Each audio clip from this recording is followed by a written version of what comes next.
ஆசை வைக்கிறேள் இப்போ ரொம்ப நன்னா மாலையிட்டதும் மாறக்கூடாதுன்னா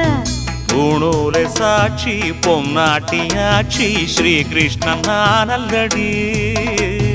இப்போது பாப்பள் எம்பெற்ற கேப்பாள் பின்னாலே என்ன விழா ஆன போதும் இங்கு ஆத்துக்காரி ரொம்ப கண்ட்ரோல் பண்ண கண்ட்ரோல் ஆகாதடி மாடத்திலே கன்னி மாடத்திலே ஆணி பொண்ணு ஐயராத்து பொண்ணு கூடத்திலே நடு கூடத்திலே ராஜா போல ஐயராத்து பிள்ளை மாமி சின்ன மாமி மடிசால் அழகி வாடி சிவகாமி வாடின மாடத்திலே கன்னி மாடத்திலே ஆணி பொண்ணு